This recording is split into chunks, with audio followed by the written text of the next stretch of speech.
ಮಕ್ಕಳ ಈ ದಿನ ನಾವು ಭಾರತದ ಮೊದಲ ಮಹಿಳಾ ಶಿಕ್ಷಕಿ ಸಾವಿತ್ರಿಬಾಯಿ ಫುಲೆ ಅವರ ಬಗ್ಗೆ ತಿಳ್ಕೊಳ್ಳೋಣ. 7ನೇ ತರಗತಿ ಪೂರಕ ಪಾಠದಲ್ಲಿ ಲೇಖಕಿ ಡಾಕ್ಟರ್ ಎಚ್.ಎಸ್. ಅನುಪಮಾ ಅವರು ಬರೆದಿರುವಂತಹ ಸಾವಿತ್ರಿಬಾಯಿ ಫುಲೆ ಅವರ ಜೀವನ ಚರಿತ್ರೆಯನ್ನ ಕಟ್ಟಿಕೊಡುವಲ್ಲಿ ಯಶಸ್ವಿಯಾಗಿದೆ. ಅವರು ಬೆಳೆದು ಬಂದ ಹಾದಿ, ಎಂತಹ ಕಷ್ಟದ ಹಾದಿಯಲ್ಲೂ ಕೂಡ ಶಿಕ್ಷಣವನ್ನ ಪಡೆದು ಅನೇಕ ಮಹಿಳೆಯರ ಪಾಲಿಗೆ ಆಶಾ ಕಿರಣವಾದಂತಹ ಸಾವಿತ್ರಿಬಾಯಿ ಫುಲೆಯವರ ಬಗ್ಗೆ ಇವತ್ತು ನಾವು ತಿಳ್ಕೊಳ್ಳೋಣ. ಒಂದೂವರೆ ಶತಮಾನದ ಹಿಂದೆ ಅಂದ್ರೆ 150 ವರ್ಷಗಳ ಹಿಂದೆ, ಅದಿನ್ನು ಸ್ವಾತಂತ್ರ್ಯ ಚಳುವಳಿ ರೂಪುಗೊಳ್ಳದಿದ್ದ ಕಾಲ.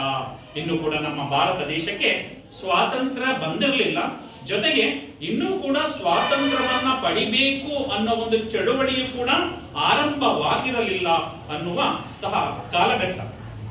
ಗಾಂಧಿ, ಅಂಬೇಡ್ಕರ್ ಅಂತ ದೂರದೃಷ್ಟಿಯ ಜನನಾಯಕರು ಹುಟ್ಟಿರದಿದ್ದ ಕಾಲ. ಆ ಕಾಲಘಟ್ಟದಲ್ಲಿ ಅಂಬೇಡ್ಕರ್ ಅವರು ಹುಟ್ಟಿರಲಿಲ್ಲ, ಮಹಾತ್ಮ ಗಾಂಧಿಯವರು ಹುಟ್ಟಿರಲಿಲ್ಲ. ಅಂತಹ ಜನನಾಯಕರು ಹುಟ್ಟಿರದಿದ್ದ ಕಾಲದಲ್ಲಿ ಆಳುವವರ ನಿರಂತರ ಬದಲಾವಣೆಯಿಂದ ಕ್ಷೋಭೆಗೊಂಡ ಸಮಾಜ ಸ್ವವಿಮರ್ಶೆಯನ್ನು ಮರೆತಂತ ಕಾಲ. ಆಗ ರಾಜರ ಆಳ್ವಿಕೆ ಇತ್ತು. ಆ ರಾಜರ ಆಳ್ವಿಕೆಯಲ್ಲಿ ದುರ್ಬಲ ರಾಜರುಗಳು ಆಳ್ತಾ ಇದ್ರು. ಅವರ ನಿರಂತರ ಬದಲಾವಣೆ ಆಗ್ತಾ ಇತ್ತು. ಯಾವಾಗ ದುರ್ಬಲ ರಾಜರು ರಾಜ್ಯವನ್ನ ಆಳ್ತಾರೋ, ಮತ್ತೊಬ್ಬ ರಾಜ ಬಂದು ಅವನ ಮೇಲೆ ಯುದ್ಧ ಮಾಡಿ ಅವನನ್ನ ಸೋಲಿಸ್ತಿದ್ದ ಅಥವಾ ಅವನನ್ನ ಸಾಯಿಸ್ತಾ ಇದ್ದ. ನಂತರ ಮತ್ತೊಬ್ಬ ರಾಜ ಬರ್ತಾ ಇದ್ದ. ಇದರಿಂದ ಸಮಾಜ ಕ್ಷೋಭೆಗೊಂಡು ಸ್ವವಿಮರ್ಶೆಯನ್ನು ಮರೆತಂತಹ ಕಾಲಘಟ್ಟ. ಆ ಕಾಲಘಟ್ಟ ಬಂಗಾಳ ಮತ್ತು ಉತ್ತರ ಭಾರತದ ಕೆಲ ಸಮಾಜ ಸುಧಾರಕರು ಇಂಗ್ಲಿಷ್ ಶಿಕ್ಷಣ ಪಡೆದು ಆಗಷ್ಟೇ ಭಾರತದ ಸಾಮಾಜಿಕ ಅನಿಷ್ಟಗಳ ಬಗ್ಗೆ ಮಾತನಾಡತೊಡಗಿದ್ದರು. ಅಂದ್ರೆ ಆಗ ಪಶ್ಚಿಮ ಬಂಗಾಳ ಆಗ್ಬೋದು ಮತ್ತು ಉತ್ತರ ಭಾರತ ಆಗ್ಬೋದು, ಅಲ್ಲಿ ಕೆಲ ನಾಯಕರು ಇಂಗ್ಲಿಷರು ನಮ್ಮ ಭಾರತವನ್ನು ಆಳ್ತಾ ಇದ್ರಲ್ಲ, ಇಂಗ್ಲಿಷ್ ಶಿಕ್ಷಣವನ್ನ ಪಡಿತಾರೆ. ಪಡೆದಾಗ ಕೆಲವು ಅನಿಷ್ಟ ಆಚರಣೆಗಳಿರುತ್ತೆ, ಮೂಢನಂಬಿಕೆಗಳಿರುತ್ತೆ. ಇಲ್ಲಿ ನಮ್ಮ ಭಾರತ ದೇಶದಲ್ಲಿ ಯಾವಾಗ ನಮ್ಮ ಭಾರತ ದೇಶದಲ್ಲಿ ಮೂಢನಂಬಿಕೆಗಳು ಇದ್ದವೋ, ಯಾವಾಗ ಇಂಗ್ಲಿಷ್ ಶಿಕ್ಷಣವನ್ನ ಪಡೆದ್ರೋ, ನಾವು ಆಚರಿಸುತ್ತಿರುವಂತಹ ಅನೇಕ ಆಚರಣೆಗಳು ಅನಿಷ್ಟ ಆಚರಣೆಗಳು, ಮೂಢನಂಬಿಕೆಗಳು ಎನ್ನುವುದು ಅನೇಕರಿಗೆ ಅರಿವಾಗುತ್ತೆ. ಆ ಸಂದರ್ಭದಲ್ಲಿ ಇದ್ದಂತಹ ಅನಿಷ್ಟಗಳು ಯಾವುದು ಅಂದ್ರೆ ಬಾಲ್ಯ ವಿವಾಹ ಹಾಗೂ ಸತಿ ಪದ್ಧತಿಯ ರದ್ದತಿ ಕುರಿತು ಕೇಳಿ ಬರತೊಡಗಿದ್ದವು. ಯಾವುದು ಅಂದ್ರೆ ಬಾಲ್ಯ ವಿವಾಹ ಅಂದ್ರೆ 18 ವರ್ಷದ ಒಳಗೆ ಹೆಣ್ಣು ಮಕ್ಕಳನ್ನ ಮದುವೆ ಮಾಡಿದ್ರೆ, 21 ವರ್ಷದ ಒಳಗೆ ಗಂಡು ಮಕ್ಕಳನ್ನ ಮದುವೆ ಮಾಡಿದ್ರೆ ಅದನ್ನ ಬಾಲ್ಯ ವಿವಾಹ ಅಂತ ಕರೀತೇವೆ. ಅಲ್ಲಿ 10 ವರ್ಷ 11 ವರ್ಷಕ್ಕೆ ಮದುವೆ ಆಗ್ಬಿಡ್ತಾ ಇದ್ರು, ಅದನ್ನ ಬಾಲ್ಯ ವಿವಾಹ ಅಂತ ಕರಿತೀವಿ. ಸತಿ ಪದ್ಧತಿಯ ರದ್ದತಿ ಅಂದ್ರೆ ಗಂಡ ಏನಾದ್ರೂ ಸತ್ತೋದ್ರೆ ಗಂಡನ ಬೆಂಕಿ ಹಾಕುವಾಗ ಹೆಂಡತಿಯನ್ನು ತೆಗೆದುಕೊಂಡು ಹೋಗಿ ಬೆಂಕಿಗೆ ಹಾಕಿಸ್ಬಿಡ್ತಾ ಇದ್ರು. ಅಂದ್ರೆ ಹೆಂಡತಿಯು ಕೂಡ ಸತ್ತೋಗ್ಬಿಡ್ಬೇಕಾಗಿತ್ತು ಅನ್ನೋ ಒಂದು ಅನಿಷ್ಟ ಪದ್ಧತಿ ಇತ್ತು. ಅಂತಹ ಸತಿ ಪದ್ಧತಿಯ ರದ್ದತಿಯ ಕುರಿತು ಕೇಳಿ ಬರತೊಡಗುತ್ತಾ ಇದೆ. ಅಕ್ಷರ ಕಲಿಯಲು ತಾವು ಮಾತ್ರ ಅರ್ಹ ಎಂದುಕೊಂಡ ಜಾತಿಗಳ ಹೊರತು ಮತ್ತಾರಿಗೂ ಕಲಿಕೆಗೆ ಅವಕಾಶವಿರಲಿಲ್ಲ. ಅಕ್ಷರವನ್ನ ಕಲಿಯೋದಕ್ಕೆ ಕೇವಲ ಕೆಲವೇ ಜಾತಿಗಳು ಮಾತ್ರ ಸೀಮಿತ, ಮೇಲ್ಜಾತಿಗಳು ಮಾತ್ರ ಸೀಮಿತ ಅನ್ನೋ ಒಂದು ಭಾವನೆ ಇತ್ತು. ಬೇರೆ ಕೆಳ ಜಾತಿಗಳಿಗೆ ಅಕ್ಷರವನ್ನ ಕಲಿಯೋದಕ್ಕೆ ಅವಕಾಶವೇ ಇರಲಿಲ್ಲ. ಆ ಕಾಲದ ಮಹಿಳೆಯರ ಶಿಕ್ಷಣ ಕುರಿತು ಹೇಳುವಂತೆಯೇ ಇಲ್ಲ. ಆಗಿನ ಕಾಲದಲ್ಲಿ ಮಹಿಳೆಯರ ಶಿಕ್ಷಣವನ್ನ ಪಡೆಯುವಂಥದ್ದು ಇಲ್ಲ. ಹೆಣ್ಣು ಅಕ್ಷರ ಕಲಿತರೆ ಎಲ್ಲರಿಗೂ ಪತ್ರ ಬರೆಯತೊಡಗುತ್ತಾಳೆ. ಆಗ ಅವಳ ಗಂಡ ತಿನ್ನುವ ಅನ್ನದ ಅವಳು ಹುಳುವಾಗಿ ಅವನು ಕಾಯಿಲೆ ಹಿಡಿದು ಬೇಗ ತೀರಿಕೊಳ್ಳುತ್ತಾನೆ ಎಂದು ಹೇಳಲಾಗುತ್ತಿದೆ. ಅಂತ ಮೂಢನಂಬಿಕೆ ಅಂದ್ರೆ ಹೆಣ್ಣೇನಾದ್ರೂ ಅಕ್ಷರವನ್ನ ಕಲಿತು ಬಿಟ್ರೆ ಅವಳು ಪತ್ರವನ್ನ ಬರೆಯೋದಕ್ಕೆ ಪ್ರಾರಂಭ ಮಾಡ್ತಾಳೆ. ಆಗ ಅವಳ ಗಂಡ ಇದಾನಲ್ಲ, ಆ ಗಂಡ ತಿನ್ನುವ ಅನ್ನ ಇದೆಯಲ್ಲ, ಆ ಅನ್ನದ ಅಗುಳು ಏನಾಗುತ್ತೆ, ಹುಳುವಾಗಿ ಅವನು ಕಾಯಿಲೆ ಹಿಡಿದು ಅವನು ಸತ್ತೋಗ್ಬಿಡುತ್ತಾನೆ ಅಂತ ಮೂಢನಂಬಿಕೆಯನ್ನ, ಅನಿಷ್ಟ ನಂಬಿಕೆಯನ್ನ ಬಿಂಬಿಸಲಾಗಿತ್ತು. ಹೆಣ್ಣು ಮಗು ತನ್ನ ಬಾಲ್ಯದ ಮುಗ್ಧತೆಯಲ್ಲಿ ಈ ಜಗತ್ತಿಗೆ ಕಣ್ಣಿಡುವ ಹೊತ್ತಿಗೆ ಅವಳ ಮದುವೆಯಾಗಿ ಯಾರದು ಹೆಂಡತಿಯಾಗಿ ಸೊಸೆಯಾಗಿ ಕೊನೆಗೆ ಅಮ್ಮನಾಗಿ ಬಿಟ್ಟಿರುತ್ತಿದ್ದಳು. ಇನ್ನೇನು 8 ವರ್ಷ 9 ವರ್ಷ ಆಡುವಂತಹ ಮಗು, ಆ 8 ವರ್ಷ 9 ವರ್ಷ ಮಗುವೆ ಯಾರದೋ ಹೆಂಡತಿ ಆಗ್ಬಿಡ್ತಾ ಇದ್ಲು. ಯಾರದೋ ಸೊಸೆಯಾಗ್ಬಿಡ್ತಾ ಇದ್ಲು, ಜೊತೆಗೆ 10 ವರ್ಷ 11 ವರ್ಷ 12 ವರ್ಷಕ್ಕೆ ತಾಯಿಯಾಗ್ಬಿಡ್ತಾ ಇದ್ಲು. ಅಂತಹ ಒಂದು ಅನಿಷ್ಟ ಅಂಶ ಆ ಸಂದರ್ಭದಲ್ಲಿ ಬೇರು ಬಿಟ್ಟಿತ್ತು.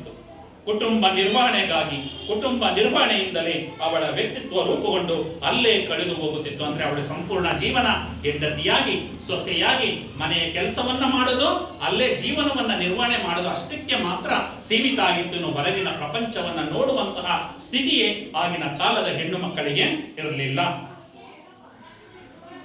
ಹೆಣ್ಣು ಮಕ್ಕಳು ಯಾವತ್ತೂ ಪ್ರಶ್ನಿಸಬಾರದಂತೆ ಕೋರುವ, ಹೇರುವ, ಹೊರೆಯುವ, ಕೊನೆ ಮೊದಲಿಲ್ಲದ ಕೆಲಸಗಳಲ್ಲಿ ಅವರನ್ನು ತೊಡಗಿಸಲಾಗುತ್ತಿತ್ತು.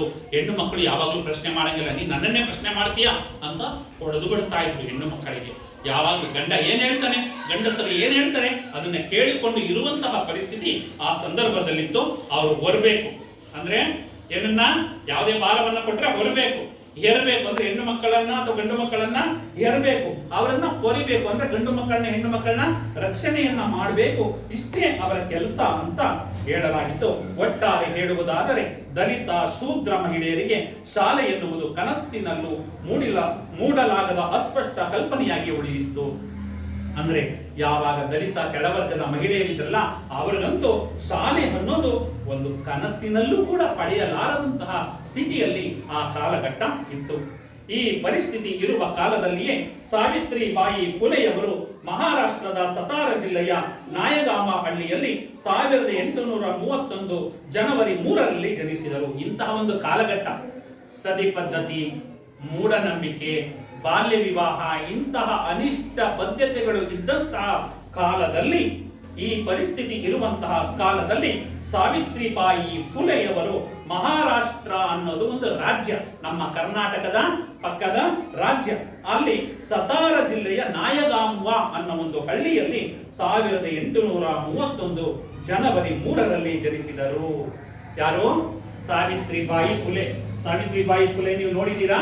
ಇವರೇ ಸಾವಿತ್ರಿಬಾಯಿ ಫುಲೆ, ಭಾರತದ ಮೊಟ್ಟ ಮೊದಲ ಮಹಿಳಾ ಶಿಕ್ಷಕಿ. ನೋಡ್ಕೊಳ್ಳಿ,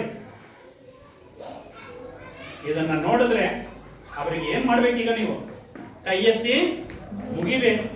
ಯಾಕಂದ್ರೆ ಮಹಿಳೆಯರು ಶಿಕ್ಷಣವನ್ನ ಪಡಿಬೇಕಾದ್ರೆ ರೋಮಾಂಚನ ಆಗುತ್ತೆ. ಅವರ ಭಾವಚಿತ್ರವನ್ನ ನೋಡೋದಿಕ್ಕೆ, ಅವರ ಚಿತ್ರವನ್ನ ನೋಡೋದಿಕ್ಕೆ ರೋಮಾಂಚನ ಆಗುತ್ತೆ. ಯಾಕಂದ್ರೆ ಅಂತಹ ಕಾಲಘಟ್ಟದಲ್ಲಿ ಶಿಕ್ಷಣವನ್ನ ಪಡೆದು ಅನೇಕ ಮಹಿಳೆಯರ ಭಾಗ್ಯದ ಮಾತೆಯಾಗಿ ನಮ್ಮ ಮುಂದೆ ಕಂಗೊಳಿಸ್ತಾ ಇದ್ದಾರೆ. ಇವರಿಗೆ ಅವರು ಪಟ್ಟಂತಹ ಕಷ್ಟಗಳನ್ನ ಕೇಳಿದ್ರೆ ಪ್ರತಿಯೊಬ್ಬರ ಕಣ್ಣಲ್ಲೂ ಕೂಡ ನೀರು ಬರುತ್ತೆ. ಏನ್ ಕಷ್ಟವನ್ನ ಪಟ್ಟರು ಅನ್ನೋದನ್ನ ಮುಂದಿನ ಪಾಠದಲ್ಲಿ ನಾವು ನೋಡೋಣ. ಅವರಿಗೆ 9 ವರ್ಷ ಮದುವೆ ಆದಾಗ, ಯಾರಿಗೆ? ಸಾವಿತ್ರಿಬಾಯಿ ಫುಲೆ 9 ವರ್ಷ ಮದುವೆ ಆಗಿಬಿಡುತ್ತೆ. ಅವರನ್ನು ಮದುವೆಯಾದ ಹುಡುಗ ಸಾಮಾನ್ಯ ವರನಾಗಿರಲಿಲ್ಲ. ಅವರು ಇಂಗ್ಲಿಷ್ ಕಲಿತು ಅರಿವಿನ ಸ್ಫೋಟಕ್ಕೆ ಒಳಗಾಗಿದ್ದ ಜ್ಯೋತಿಬಾ ಫುಲೆ. ಅವರು ಮದುವೆ ಆಗ್ತಾರಲ್ಲ, 9 ವರ್ಷಕ್ಕೆ ಮದುವೆ ಆಗ್ತಾರೆ. ಮದುವೆ ಆದ್ರೂ ಕೂಡ ಮದುವೆ ಆದಂತಹ ಹುಡುಗ ಒಳ್ಳೆಯ ಹುಡುಗ. ಅವರು ಇಂಗ್ಲಿಷ್ ಅನ್ನ ಕಲಿತಿದ್ದಂತಹ ಒಬ್ಬ ಹುಡುಗ. ಆ ಮದುವೆಯ ಹುಡುಗನ ಹೆಸರು, ಅವರು ಮದುವೆಯಾದಂತಹ ಗಂಡನ ಹೆಸರು ಜ್ಯೋತಿಬಾ ಫುಲೆ. ಶಾಲೆ ಕಲಿಯದ ಹೆಂಡತಿ ಸಾವಿತ್ರಿರವರಿಗೆ ಗಂಡನೇ ಮೊದಲ ಶಿಕ್ಷಕರಾಗಿ ಅಕ್ಷರ ಕಲಿಸಿದರು. ಸಾವಿತ್ರಿಬಾಯಿ ಫುಲೆ ಯಾವುದೇ ಕಲ್ತಿರ್ಲಿಲ್ಲ, ಆದ್ರೆ ಅವರ ಗಂಡನಾದಂತಹ ಜ್ಯೋತಿಬಾ ಫುಲೆಯವರು ಅವರಿಗೆ ಅಕ್ಷರವನ್ನ ಕಲಿಸ್ತಾರೆ. ನಂತರ ಜ್ಯೋತಿಬಾ ಫುಲೆಯವರು ಅಸ್ಪೃಶ್ಯ ಮತ್ತು ತಳ ಸಮುದಾಯದ ಮಕ್ಕಳಿಗೆಂದು ಶಾಲೆ ತೆರೆದಾಗ ಗಂಡು ಮಕ್ಕಳಂತೆ ಹೆಣ್ಣು ಮಕ್ಕಳಿಗೂ ಶಿಕ್ಷಣದ ಅವಶ್ಯಕತೆಯನ್ನು ಅಂದು ಅರಿತರು. ತಳ ಮತ್ತು ದಲಿತ ಸಮುದಾಯದ ಮಕ್ಕಳಿಗೆ ಒಂದು ಶಾಲೆಯನ್ನು ತೆರೀತಾರೆ. ಶಾಲೆ ಆಗ ಗಂಡು ಮಕ್ಕಳು ಮಾತ್ರ ಶಿಕ್ಷಣವನ್ನ ಪಡಿತಾ ಇರ್ತಾರೆ. ಆಗ ಗಂಡು ಮಕ್ಕಳ ಜೊತೆಗೆ ಹೆಣ್ಣು ಮಕ್ಕಳಿಗೂ ಕೂಡ ಶಿಕ್ಷಣದ ಅವಶ್ಯಕತೆ ಇದೆ ಅನ್ನೋದನ್ನ ಅರ್ಕೊಳ್ತಾರೆ. ಹೆಣ್ಣು ಮಕ್ಕಳ ಶಾಲೆ ತೆರೆಯಲು ಶಿಕ್ಷಕಿಯರ ಕೊರತೆ ಇತ್ತು. ಆಗ ಜ್ಯೋತಿಬಾ ಫುಲೆಯರವರು ಶಿಕ್ಷಕ ತರಬೇತಿ ಪಡೆಯಲೆಂದು ಸಾವಿತ್ರಿಬಾಯಿಯವರನ್ನು ಅಹ್ಮದ್ ನಗರದ ಫಾರ್ಮುಲಾ ಸ್ಕೂಲಿಗೆ ಕಳಿಸಿದರು. ಆಗ ಯಾರು ಪಾಠ ಮಾಡೋರು ಹೆಣ್ಣು ಶಿಕ್ಷಕರೇ ಇರಲಿಲ್ಲ. ಹೆಣ್ಣು ಕಲೀಲಿಲ್ಲ ಅಂದ್ರೆ ಇನ್ನು ಶಿಕ್ಷಕಿಯಲ್ಲಿ ಬಂತು.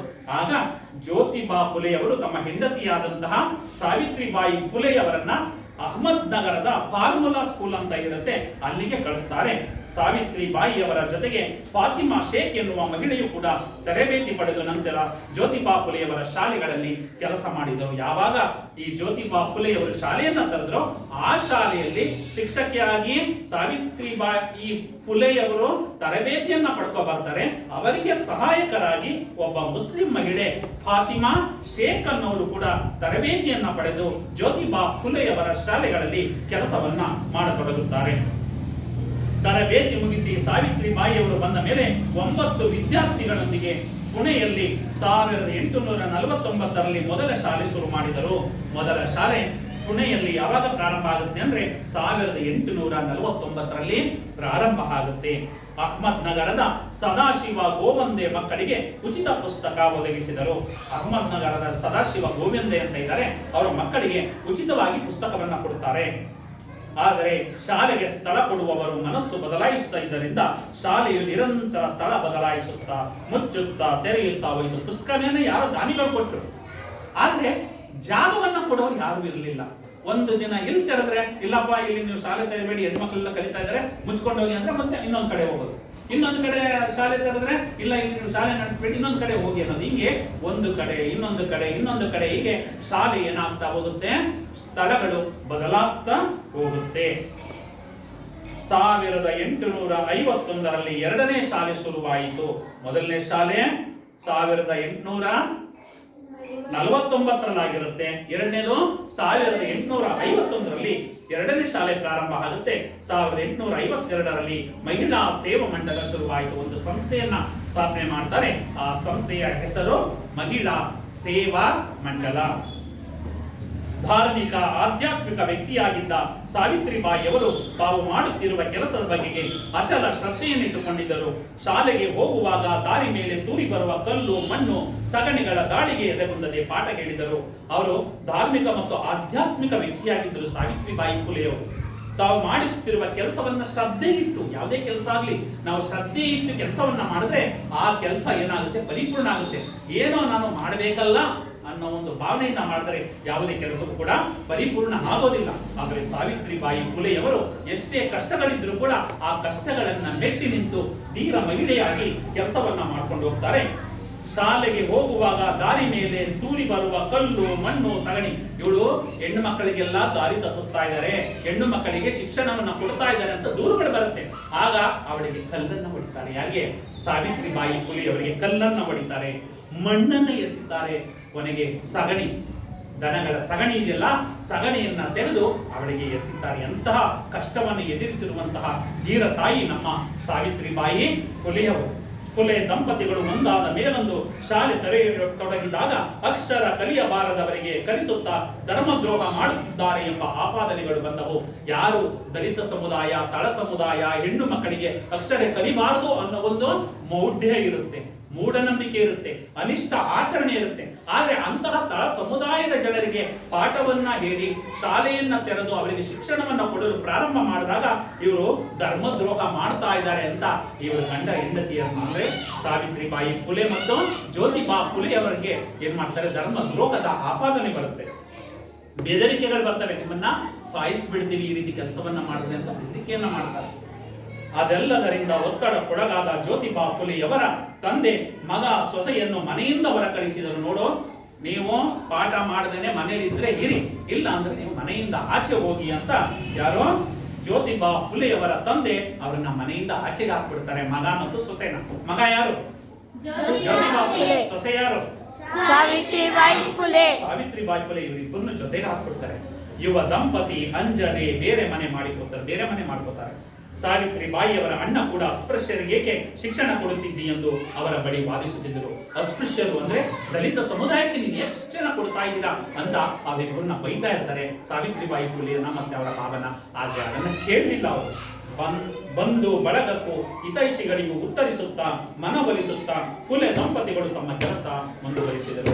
ಎಲ್ಲರಿಗೂ ಉತ್ತರವನ್ನ ಕೊಟ್ಟು ಶಿಕ್ಷಣವನ್ನ ಕೊಡಲಿಕ್ಕೆ ಪ್ರಾರಂಭ ಮಾಡ್ತಾರೆ. ಯಾವುದೇ ಕಾರಣಕ್ಕೂ ತಂದೆ ತಾಯಿಗಳು ಬೈದ್ರು ಕೇಳಲಿಲ್ಲ, ಬಂಧು ಬಳಗದವರು ಬೈದ್ರು ಕೇಳಲಿಲ್ಲ, ಹಿತೈಷಿಗಳು ಬೈದ್ರು ಕೇಳಲಿಲ್ಲ. ಅವರು ಶಿಕ್ಷಣವನ್ನ ಮುಂದುವರಿಸ್ತಾರೆ. ಬೋಧಿಸುವವರು ಎಷ್ಟು ಯಶಸ್ವಿ ಎಂದು ತಿಳಿಯಬೇಕಾದರೆ ಅವರ ಶಿಷ್ಯಗಣವನ್ನು ನೋಡಬೇಕಲ್ಲವೇ?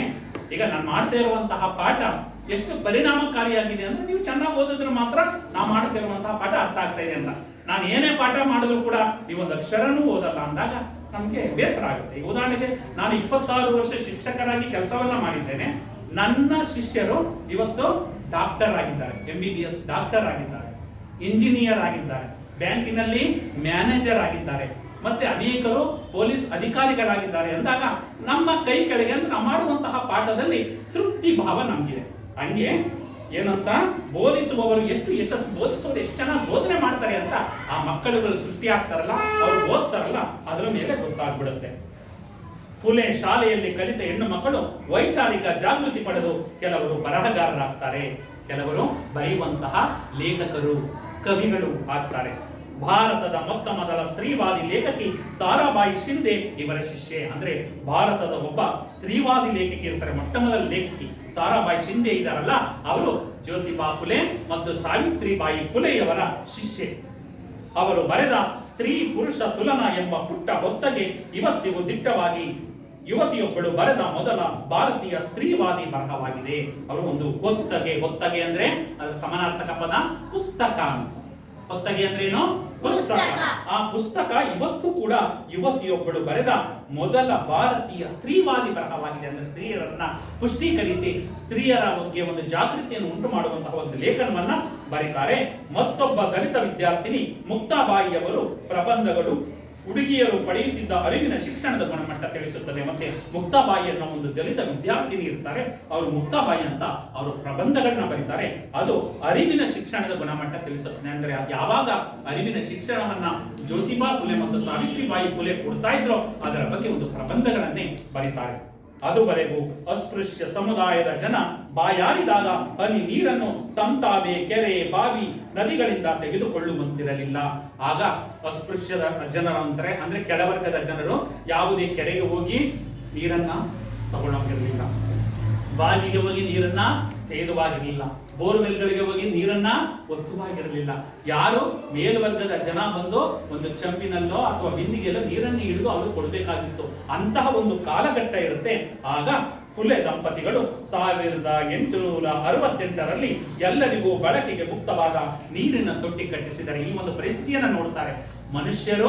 ಮನುಷ್ಯರನ್ನಾಗಿ ನೋಡ್ತಾ ಇಲ್ವಲ್ಲ ಅನ್ನೋ ಒಂದು ಭಾವ ಅವರಿಗೆ ಉಂಟಾಗಿ ನೋವು ಪಟ್ಟು ಅವರು ಏನ್ ಮಾಡ್ತಾರೆ, ಎಲ್ಲಾ ಜನರು ಕೂಡ ಬಳಕೆ ಆಗಬೇಕು, ಎಲ್ಲಾ ಜನರು ಕೂಡ ಬಳಕೆಯನ್ನ ಮಾಡಿಕೊಳ್ಬೇಕು ಅಂತ ಒಂದು ನೀರಿನ ತೊಟ್ಟಿಯನ್ನ ಕಟ್ಟಿಸ್ತಾರೆ. ಜಾತಿ ತಾರತಮ್ಯ ಮತ್ತು ಶೋಷಣೆಯನ್ನು ಕೊನೆಗೊಳಿಸಬೇಕೆಂದರೆ ಚಿಂತನಾಶೀಲತೆಯನ್ನು, ಸತ್ಯ ತಿಳಿಯಬೇಕೆಂಬ ಹಂಬಲವನ್ನು ಜನರಲ್ಲಿ ಬಿತ್ತಬೇಕೆಂಬ ಮಹಾದಾಸೆಯಿಂದ 1873ರಲ್ಲಿ ಸತ್ಯ ಶೋಧಕ ಸಮಾಜವನ್ನ ಕಟ್ತಾರೆ. ಅವರು 1873ರಲ್ಲಿ ಒಂದು ಸಮಾಜವನ್ನ ಕಟ್ತಾರೆ. ಆ ಸಮಾಜದ ಹೆಸರು ಸತ್ಯ ಶೋಧಕ ಸಮಾಜ. ಆ ಸಮಾಜದ ಉದ್ದೇಶ ಏನು ಅಂದ್ರೆ ಪ್ರತಿಯೊಬ್ಬರ ಜಾತಿ ತಾರತಮ್ಯ ಇರಬಾರದು, ಎಲ್ಲರೂ ಕೂಡ ಒಂದೇ, ಯಾರನ್ನು ಕೂಡ ಶೋಷಣೆಯನ್ನ ಮಾಡಬಾರದು, ಚಿಂತನಾಶೀಲತೆಯನ್ನ ಬೆಳೆಸ್ಕೊಳ್ಬೇಕು, ಸತ್ಯವನ್ನ ತಿಳಿಯಬೇಕು ಅನ್ನೋ ಒಂದು ಹಂಬಲದ ಆಸೆಯಿಂದ, ಅಂತಹ ಹಂಬಲವನ್ನ ಬಿತ್ತಬೇಕೆಂಬ ಆಸೆಯಿಂದ 1873ರಲ್ಲಿ ಸತ್ಯ ಶೋಧಕ ಸಮಾಜವನ್ನ ಕಟ್ತಾರೆ. ಅದರ ಮೂಲ ತತ್ವ ನಾವೆಲ್ಲರೂ ದೇವರ ಮಕ್ಕಳು, ದೇವರಿಗೂ ನಮಗೂ ಯಾವ ಮಧ್ಯವರ್ತಿಯ ಅವಶ್ಯಕತೆ ಇಲ್ಲ ಎನ್ನುವುದು. ಅಂದ್ರೆ ನಾವೆಲ್ಲ ದೇವರ ಮಕ್ಕಳು, ದೇವರಿಗೂ ನಮಗೂ ಯಾವ ಮಧ್ಯವರ್ತಿಯ ಅವಶ್ಯಕತೆ ಇಲ್ಲ ಎನ್ನುವುದು. ಅದೇ ವರ್ಷ ಪುರೋಹಿತರಿಲ್ಲದೆ ಮೊದಲ ಮದುವೆಯನ್ನ ಮಾಡಿಸ್ತಾರೆ. ಅಂದ್ರೆ ಎಲ್ಲ ಈ ಪ್ರಪಂಚದಲ್ಲಿ ಹುಟ್ಟಿರುವಂತಹ ಪ್ರತಿಯೊಬ್ಬರ ಮಕ್ಕಳು ಕೂಡ ದೇವರ ಮಕ್ಕಳು, ದೇವರಿಗೂ ನಮಗೂ ಯಾವ ಮಧ್ಯವರ್ತಿನೂ ಬರಬಾರದು ಅನ್ನೋ ಒಂದು ಉದ್ದೇಶ. ಅದೇ ವರ್ಷ ಪುರೋಹಿತರಿಲ್ಲದೆ ಮದುವೆ ಮಾಡಿಸ್ತಾರೆ. ಅಂದ್ರೆ ಯಾವುದೇ ಮದುವೆ ಮಾಡ್ಬೇಕಾದ್ರೆ ಪುರೋಹಿತರು ಬೇಕು, ಆದ್ರೆ ಮದುವೆಗೆ ಪುರೋಹಿತರೇ ಬೇಡ ಅಂತ ಹೇಳಿ ಅವರು ಮೊದಲ ಮದುವೆಯನ್ನು ಕೂಡ ಮಾಡಿಸ್ತಾರೆ. 1874ರಲ್ಲಿ ಬ್ರಾಹ್ಮಣ ವಿಧವೆ ಕಾಶಿಬಾಯಿಯವರ ಮಗ ಯಶವಂತನನ್ನು ದತ್ತು ತೆಗೆದುಕೊಂಡು ಸಾಕಿದರು. ಮುಂದೆ ಆತ ಓದಿ ವೈದ್ಯನಾದ. ಒಬ್ಬ ಬ್ರಾಹ್ಮಣ ವಿಧವೆ ಇರ್ತಾರೆ, ಅವರು ಕಾಶಿಬಾಯಿ. ಆ ಕಾಶಿಬಾಯಿಯ ಮಗ ಯಶವಂತ ಇರ್ತಾರೆ, ಅವನನ್ನ ದತ್ತು ತೆಗೆದುಕೊಂಡು ಅವನನ್ನ ಸಾಕ್ತಾರೆ. ಮುಂದೆ ಆತ ಓದಿ ಏನಾಗ್ತಾನೆ, ವೈದ್ಯನಾಗ್ತಾನೆ. ಇಂಥ ಸಂಕಟ ಕಾಲದಲ್ಲಿ ಮಕ್ಕಳಲ್ಲಿ ವೈಚಾರಿಕ ಮನೋಭಾವ ಬೆಳೆಸುವ ಜಾತ್ಯತೀತ ಮೌಲ್ಯ ತುಂಬಾ ಅವಶ್ಯಕತೆ ಇದೆ. ಈಗಲೂ ಕೂಡ ನಾವು ಸಂಕಟ ಕಾಲದಲ್ಲಿದ್ದೇವೆ. ಹೆಣ್ಣು ಮಕ್ಕಳಿಗೆ ಶಿಕ್ಷಣ ಕೊಡುವಂತಹ ಪರಿಸ್ಥಿತಿಯನ್ನ ಈಗಲೂ ಕೂಡ ನಾವು ಎದುರಿಸ್ತಾ ಇದ್ದೇವೆ. ಇಂತಹ ಸಂದರ್ಭದಲ್ಲಿ ವೈಚಾರಿಕ ಮನೋಭಾವ ಬೆಳೆಯಬೇಕು, ಜಾತ್ಯತೀತ ಮೌಲ್ಯ ತುಂಬುವ ಅವಶ್ಯಕತೆ. ಅಂದ್ರೆ ಎಲ್ಲಾ ಜಾತಿಗಳು ಒಂದೇ ಅಲ್ವಾ, ಕುಡಿಯುವ ನೀರು ಒಂದೇ, ಬೀಸುವ ಗಾಳಿ ಒಂದೇ ಅಲ್ವಾ, ನಡೆಯುವ ನೆಲ ಕೂಡ ಒಂದೇ ಆಗಿರುವಾಗ ಜಾತಿ ಅನ್ನೋ ಒಂದು ವಿಷವನ್ನ ನಾವು ಏನ್ ಮಾಡಬೇಕು, ಸುಟ್ಟು ಹಾಕಬೇಕು ಅನ್ನೋ ಒಂದು ಉದ್ದೇಶದಲ್ಲಿ ನಾವಿದ್ದೇವೆ. ನೆಲದಾಳದಲ್ಲಿ ಇಂದಿಗೂ ಅಲ್ಲೆಲ್ಲೋ ಇರುವ ಶುದ್ಧ ಜಲವನ್ನು, ಜಲದ ಕಣ್ಣನ್ನು ಹರಸಬೇಕಿದೆ. ಅಂದ್ರೆ ಅಲ್ಲೆಲ್ಲೋ ಇದೆ ಶುದ್ಧ ಜಲ, ಅದನ್ನ ಜಲದ ಕಣ್ಣನ್ನು ನಾವು ಹರಸಬೇಕಾಗಿದೆ. ಅಲ್ಪ ಸೂಚಿಯ ಕೆಲಸವನ್ನು ಶಿಕ್ಷಕ ಬಂಧುಗಳು ನಿಭಾಯಿಸಬೇಕಾಗಿದೆ. ನಾವು ಪ್ರತಿಯೊಬ್ಬರನ್ನು ಕೂಡ ಒಂದೇ ರೀತಿಯಲ್ಲಿ ನೋಡುವಂತಹ ಒಂದು ಭಾವನೆಯನ್ನ ಬೆಳೆಸ್ಕೊಳ್ಬೇಕಾಗಿದೆ.